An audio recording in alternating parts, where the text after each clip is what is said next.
¿Qué secreto llevas guardando desde hace años y hoy te animarías a compartir? Historia 1. Maté a un anciano frente a su esposa y toda su familia. Nunca le conté esto a nadie antes, aunque han pasado muchos años, ni siquiera a mis amigos más cercanos, salvo a los que estuvieron allí. Una noche, durante la universidad, decidí salir a comprar alcohol para una fiesta que haríamos al día siguiente con mi fraternidad. De regreso a casa, manejaba por una calle que conocía muy bien. Estaba oscuro, pero iluminado por faroles. Recuerdo que por un segundo, apenas un momento, aparté la vista para mirar la radio. Y cuando levanté la mirada, había un hombre cruzando la calle. No tuve tiempo de reaccionar, en el instante en que lo vi, ya había golpeado el capó de mi coche y salió despedido hacia un lado. Recuerdo haber gritado, pisado los frenos y sentir el horror de lo que acababa de pasar. Lo admito, por un momento pensé en acelerar y huir, pero me orillé y salí corriendo del coche para ver cómo estaba el hombre. Cuando llegué a él, vi que frente al restaurante del que había salido estaban su esposa y su familia. Todos gritaban y lloraban. El hombre yacía en la acera, con sangre saliéndole por la boca y la nariz. Había dos tipos junto a él intentando ver cómo estaba y llamaban al 911. Todo lo que pude decir fue no lo vi. Para cuando comprendí lo que había hecho, ya estaba temblando por completo. Mientras esperábamos la ambulancia, me senté en la acera frente a su familia y escuchaba sus llantos desgarradores. Lloré sin parar mientras los paramédicos se lo llevaban. Creo que nunca he llorado tanto. Lo más terrible de todo, y lo que aún me mata por dentro, es que su esposa se me acercó mientras yo yacía confundido en la acera, se sentó a mi lado, me puso la mano en el hombro y dijo: estuve casada con él casi 50 años. Tuvimos una vida feliz. Luego me abrazó y me dijo que me perdonaba. Tras todo esto, se determinó que fue un accidente. No se me imputaron cargos, y uno de mis amigos fue a recogerme a la estación de policía. Después de eso, me hundí durante varios años. Bebía en exceso, abandoné la universidad en el último año y tuve que volver a vivir con mis padres porque no podía mantener ningún trabajo. Incluso intenté suicidarme con pastillas. El camino hacia la recuperación fue largo, y siento que aún no me he recuperado del todo, como si nunca volveré a ser el mismo, pero con el tiempo logré más o menos encaminar mi vida. Me enlisté en la Marina, vi un poco del mundo y ahora planeo volver a la universidad y, con suerte, terminar lo que dejé. Me tomó casi 10 años, pero al fin empecé a sentirme vivo otra vez. He vuelto a salir con amigos y a disfrutar, así que quizás sí haya luz al final del túnel. Historia 2. Me acosté con el exnovio de mi hija, quedé embarazada de él y luego aborté. Después volvieron y se casaron. Fue en, déjame pensar, alrededor de 1997. Yo tenía 38 años, mi hija 18, y salía con un chico llamado Harry, que tenía 24. En esa época yo era alcohólica y usaba otras drogas, principalmente cocaína. No era una buena persona, mucho menos una buena madre. No es que abusara de mi hija ni nada por el estilo, pero era negligente. Me importaban más el alcohol y la droga que ella, especialmente durante su adolescencia. Hoy llevo 14 años limpia. No me gustaba que mi hija saliera con Harry, aunque nunca le dije por qué. Él coqueteaba mucho conmigo, y además la diferencia de edad me incomodaba. También era alcohólico y drogadicto, como yo. Mi hija lo dejó por su alcoholismo. Poco después, se mudó, no muy lejos, pero ya no vivía conmigo. Harry me llamaba seguido para invitarme a tomar. Yo me negaba, hasta que un día dijo que tenía mucha coca, y no pude resistirme. Vino, nos drogamos, y terminamos acostándonos. Harry era guapo. Parecía esa foto de Justin Bieber retocada como si fuera de los 80. Durante los siguientes 3 o 4 meses, él venía de vez en cuando. Teníamos sexo, nos drogábamos, bebíamos. Cualquiera que haya sido adicto sabe cómo es tener a un compañero de drogas. Entonces quedé embarazada. Sabía que era de él. Habíamos tenido sexo varias veces sin protección, pero nunca le dije. Aborté y no se lo conté a nadie. Después de eso dejé de verlo. También dejé las drogas. Pasaron unos 4 meses antes de recaer. 2 años después mi hija me llamó para decirme que había vuelto con Harry, y que él también estaba limpio. Me sorprendió. Pensé que le diría que habíamos tenido sexo, y que ella me odiaría para siempre. Un día vinieron a visitarme. Cuando mi hija salió de la habitación, Harry me dijo que no tenía razón para contarle nada. Han estado casados 16 años. Tienen un hijo. Él tuvo cáncer pero lo superó. Yo dejé el alcohol y las drogas. Rara vez los veo. Ellos viven en Texas, yo en la costa este. Pero siempre que nos encontramos, hay tensión entre Harry y yo, no sexual. Es como si los dos pensáramos lo mismo. ¿Por qué hicimos eso? ¿Qué carajos nos pasaba? Lo pienso mucho, especialmente cuando veo a mi nieto. Siempre pienso que podría haber sido mi hijo. Pero diablos, qué desastre habría sido si hubiera tenido ese bebé. Historia 3.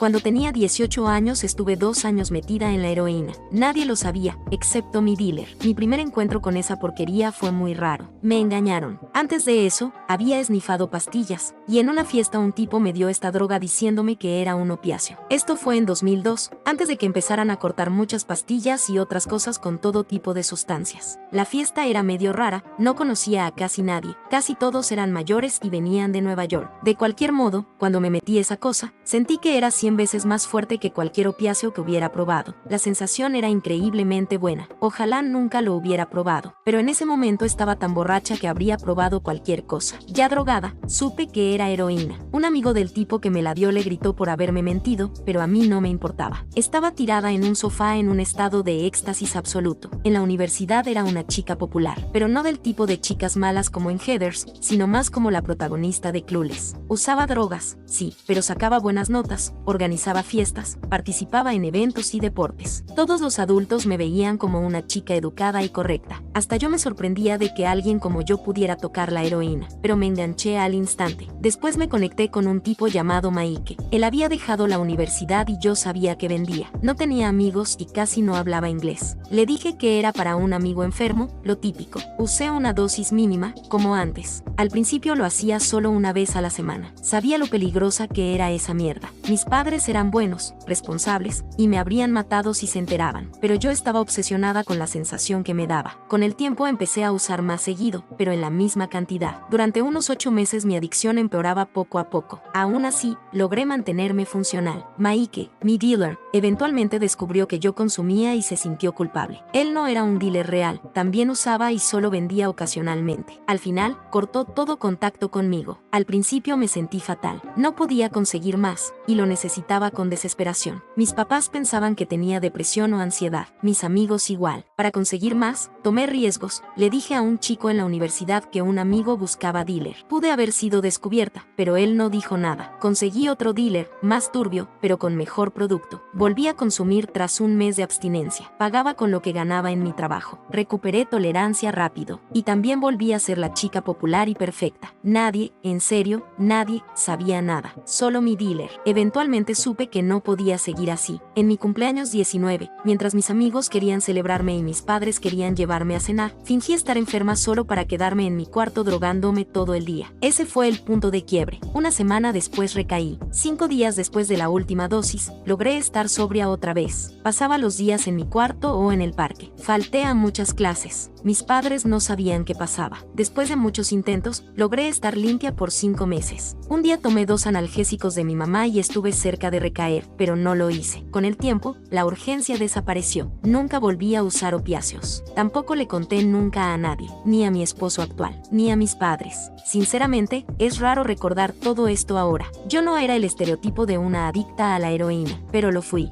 Historia 4. Destruí la vida de mi ex mejor amiga arruinando su carrera. Esto pasó hace algunos años. En la universidad era amiga de una chica, llamémosla Jackie, y ambas queríamos ser enfermeras. Durante la mayor parte del tiempo nos llevamos excelente, excepto al final. En algún punto, me empezó a gustar un chico. Jackie lo sabía, pero igual se acostó con él. Lo hablamos, le dije cuánto me dolía, y ella prometió no volver a hacer algo así nunca más. Cerca de la graduación, más o menos un año después, vino a vernos otro chico con quien yo ya salía desde hacía un tiempo. Jackie y yo vivíamos juntas. Todos salimos a una fiesta. En cierto momento, Jackie se fue, mi novio también. Pensé que simplemente volvían al dormitorio, ya que nuestras habitaciones estaban una al lado de la otra. Yo me quedé un rato más con mis amigos. Cuando regresé, los escuché teniendo sexo. Me destrozó. Él era mi novio. Yo creía que por fin había encontrado al indicado. Sí, solo llevábamos unos meses, pero era amable, dulce, y pensé que yo le importaba. Entonces decidí que tenía que vengarme de Jackie por hacerme eso. Y así fue como lo hice. Las dos fumábamos marihuana, bastante. Después de la universidad, fingí que aún éramos mejores amigas. Ambas volvimos a nuestras ciudades natales. Casualmente, vivíamos cerca, y trabajamos como enfermeras en el mismo hospital, aunque en distintos departamentos. En ese hospital había una política estricta contra el uso de drogas. Yo dejé de fumar, ella no, y yo siempre la animaba a que fumara. A veces fingía fumar con ella, pero en realidad estaba bebiendo o solo haciendo como que me daba una calada. Incluso llegué a aliar cigarrillos falsos. 2 meses después de que yo dejé de consumir, y ella aún fumaba, dejé una nota anónima en el escritorio de nuestro supervisor. Jackie está drogada. Deberían hacerle una prueba. Ella nunca iba drogada al trabajo. Siempre fumaba el día anterior, pero jamás se presentaba bajo los efectos. 1 hora después llegó el departamento de salud ocupacional.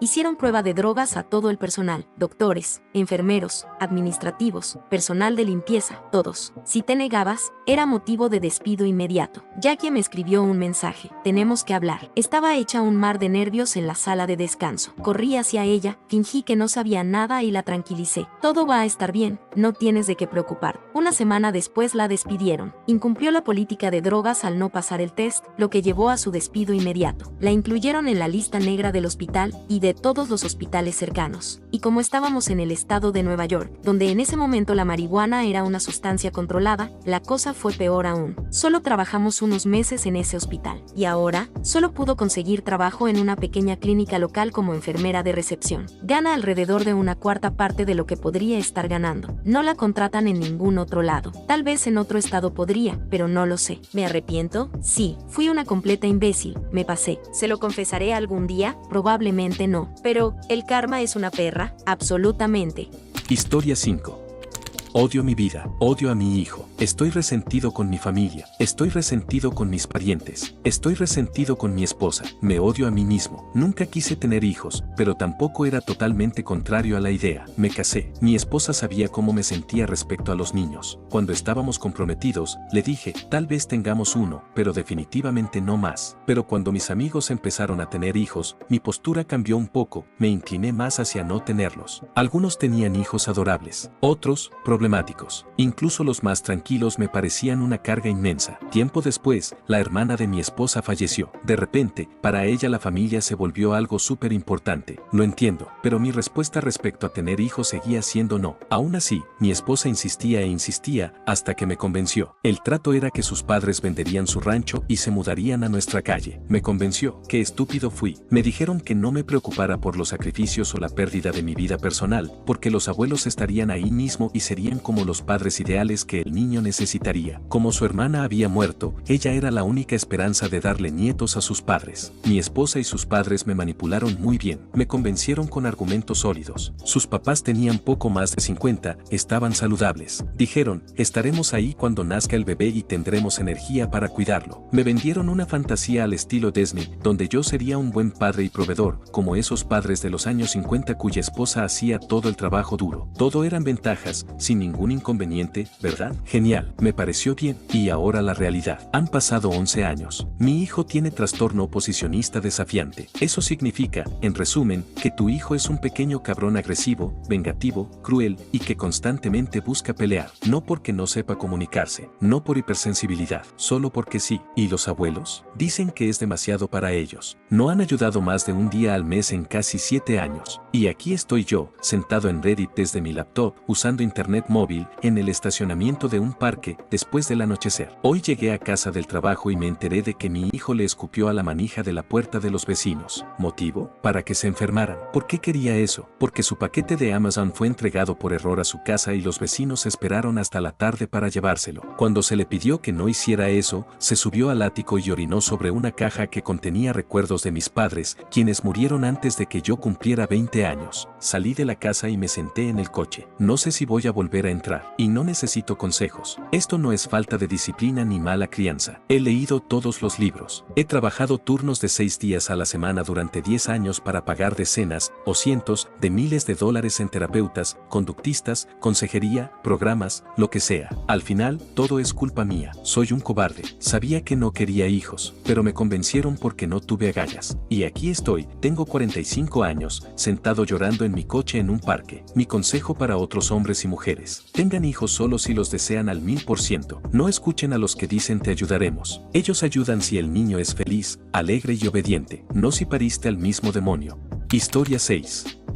Cometí algo muy malo y ahora tengo que vivir con ello. Hace 12 años, cuando tenía 18, fui de vacaciones a casa de mi primo, como lo hacía cada año. Cerca de su casa vivía una familia, una mujer con su esposo y 2 hijas. Como siempre, pasábamos mucho tiempo en su casa, jugando a las cartas, viendo películas. Ella era tan amable y tan hermosa. Me enamoré de ella, pero ella me trataba con frialdad. Un día, cuando mi primo no estaba en casa, fui a visitarla. Estaba sola, haciendo tareas del hogar. Empezamos a conversar y me contó sobre su vida. En realidad, estaba desahogándose conmigo, pero yo solo podía pensar en su cuerpo. Sabiendo que estaba vulnerable, empecé a coquetearle. Asumí que no se opondría, así que empecé a acariciarle la espalda y de pronto la abracé y la besé. Al principio se sorprendió, pero como no paré, me devolvió el beso y terminamos teniendo sexo. Todo duró menos de 15 minutos. Sí, tremendo amante yo. Estoy 100% seguro de que ni siquiera la satisfice. Después me fui a casa de mi primo. Cuanto más pensaba en lo que había hecho, más entraba en pánico. Tenía miedo de que su esposo se enterara. 2 años después, mi madre me dijo que esa mujer se había suicidado. Llamé a mi primo para preguntarle detalles. Me dijo que su esposo la maltrataba física y emocionalmente, que llevaba años sufriendo, que la había visto llorar y que se quejaba de su vida con su madre, mi tía. Me sentí devastado. Me arrepentí profundamente de haberme enfocado en mis deseos y no en su dolor. No sé por qué me correspondió ese día, tal vez por lástima. No estoy seguro, pero ahora que lo pienso, probablemente vi algunos moretones bajo su vestido. Todo es borroso ahora, y temo que mi mente esté bloqueando imágenes a propósito. La última vez que la vi fue en una boda, y no se la veía feliz, sino agotada. Incluso busqué en Facebook a su hija menor para revisar las fotos antiguas de la boda y ver si ella parecía feliz. Circulaban rumores de que su esposo tuvo algo que ver con su muerte, especialmente porque se volvió a casar solo 3 meses después. Yo debía haber notado las señales. Lo vi enojarse como un perdedor cuando perdía en un simple juego de cartas. Vi cómo le gritaba a su hija por tener novio. Sabía que sus hijas le tenían miedo, pero en nuestro país eso se considera normal. Una vez discutimos sobre política. Lo dejé sin argumentos y se puso tan serio y molesto que su esposa tuvo que intervenir para protegerme. Pero el resto del tiempo parecía simpático, generoso, siempre pagaba por la comida y otras cosas cuando yo estaba allí. Debía haber hecho algo, no sé qué, pero algo que pudiera haber salvado su vida. Su muerte me marcó profundamente. Incluso empecé a hacerme daño. Guardé ese secreto durante años. Ni siquiera se lo he contado a mi psiquiatra. Me daba tanta vergüenza que decidí no decirlo nunca. Pensé que lo había superado, que ya habían pasado muchos años, que me había mudado y ahora vivía en Bahrein por trabajo. Pero hace poco, su hija menor me envió una solicitud en Instagram y todos esos recuerdos volvieron. Parece que voy a tener que vivir con esta culpa por el resto de mis días.